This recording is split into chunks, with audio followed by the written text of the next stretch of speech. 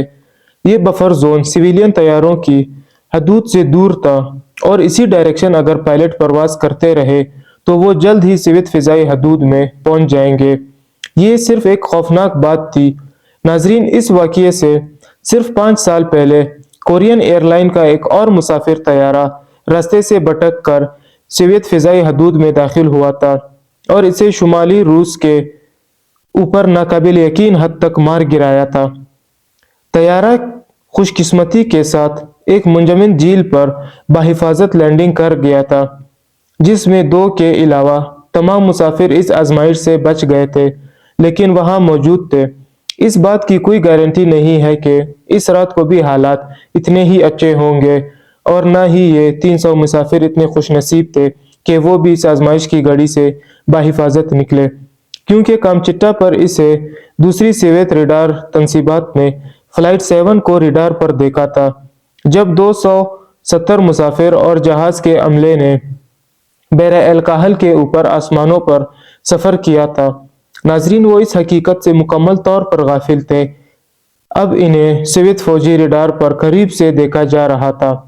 ناظرین، انہیں یہ بھی معلوم نہیں تھا کہ پرواز کے صرف 10 منٹ بعد ان کے دائیں طرف ایک امریکی جاسوس طیارہ ایک دشمن کے بارے میں خفیہ معلومات اکٹھا کرنے کے لیے چکر لگا رہا تھا، جسے اب وہ نادانستہ طور پر اوور فلائی کرنے ہی والے تھے کہ سوویت ان دونوں طیاروں کا سراغ لگا رہے تھے، اور اس سے پہلے انہوں نے امریکی RC-135 کی شناخت کر لی تھی۔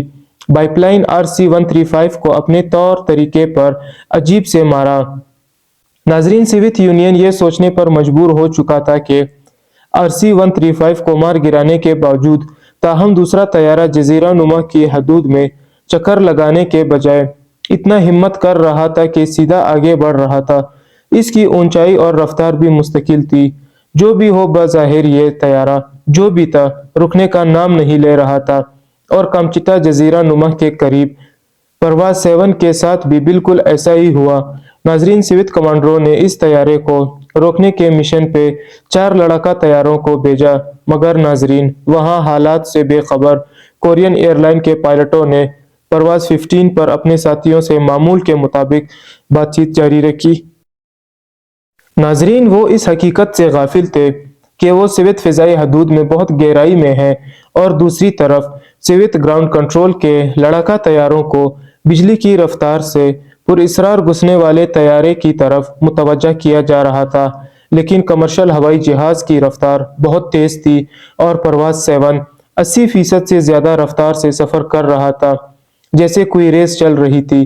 ناظرین، جہاز میں موجود کسی کو بھی معلوم نہیں تھا کہ ان کے فلائٹ کے ارد گرد کس قسم کا جنگی ماحول بنا ہوا تھا، لیکن حالات زیادہ دیر تک خوشی کا باعث نہیں بن سکتا تھا، کیونکہ وہاں ساخلان جزیرے پر پرواز سے چند 100 میل آگے سوویت انتظار کر رہے تھے، اور ساتھیوں نے انہیں ایک پراسرار طیارے کے گھسنے سے آگاہ کیا تھا جو جنوبی مغرب میں اپنی پوزیشن کی طرف جا رہا تھا کہ فلائٹ ابھی بھی جزیرہ ساخلان کے ریڈار رینج سے باہر تھا۔ ناظرین، اس رات سوویت یونین کی نظریں پراسرار طور پر گھسنے والے طیارے پر پڑی تھی جب 2 سوویت لڑاکا طیاروں نے پہلی بار اپنے پیچھے پوزیشن سنبھالی۔ ان 2 جیٹ طیاروں میں سے ایک انٹرسیپٹر کے طور پر جانا جاتا تھا نے واضح طور پر بتایا کہ اندھیرا ہونے کی وجہ سے وہ اس طیارے کا پتہ لگانے میں ناکام ہو چکے ہیں۔ ناظرین، زمین پر موجود کمانڈروں میں سے ایک نے کہا کہ اگر اس کے 4 کنٹریل ہوں تو اسے RC-135 ہونا چاہیے تھا۔ کمانڈر طیارے کو دور نہ جانے دینے کے لیے بے چین تھے، اور وہ اپنے جیٹ طیاروں کو انسٹرکشنز دے رہے تھے کہ ہوائی جہاز کو اس وقت تک ٹارگٹ نہ کریں جب تک کہ وہ جزیرے کے اوپر نہ ہو اور نہ ہی مثبت شناخت کر لیتے۔ ناظرین، وقت کی کمی کی وجہ سے سوویت یونین نے طیارے کی شناخت کے لیے جلد بازی کا عمل شروع کیا، لیکن اہم بات یہ ہے کہ ان کے ساتھیوں نے پہلے ہی اطلاع دی تھی کہ شاید امریکی بائپ لائن ہو سکتا ہے، جس کے نتیجے میں طیارے کو سویلین ہوائی جہاز کے طور پر پیش کرنے اور اسے بین الاقوامی پریشانی کی فریکوینسی پر کال کرنے کے بجائے فوری طور پر ملٹری انٹرسیپشن تکنیک کا استعمال شروع کیا، جس میں فرنٹ فورس سسٹم کے نام سے جانا جاتا ہے۔ ناظرین، یہ ایک سافٹ ویئر ہے جو الیکٹرانک طور پر شناخت کرتا ہے کہ یہ فوجی طیارہ ان کا اپنا ہے یا ان کے دشمن کا ہے، لیکن قدرتی طور پر اس پراسرار طیارے کی طرف سے کوئی جواب نہیں ملا، اور پھر انٹرسیپٹر نے مزید خطرناک تکنیک کا استعمال کیا۔ اس نے پہلے اپنی لائٹیں روشن کی جو بیکار تھی کیونکہ وہ فلائٹ 7 کے پیچھے تھا۔ ناظرین، پھر اس نے ہوائی جہاز کے سامنے انتباہی گولیاں چلائیں۔ ناظرین، یہاں آپ کی متوجہ اس گولیوں کی طرف مرکوز کرنا چاہتے ہیں۔ یہ گولیاں ٹریسر گولیاں نہیں تھی جو رات کے وقت واضح طور پر دیکھی جا سکتی ہیں، وہ صرف عام آرمرز والی گولیاں تھی جو رات کے وقت آسمان میں مکمل طور پر پوشیدہ تھی۔ ناظرین، یہاں اس واقعے کو صرف المناک ستم ظرفی کے طور پر بیان کیا جا سکتا ہے، یا یہ بھی کہا جا سکتا ہے کہ ان 300 مسافروں کی لائف لائن کمپلیٹ ہو چکی تھی، کیونکہ کئی مواقع ملنے کے باوجود وہ ان حالات سے نہیں نکل رہے تھے۔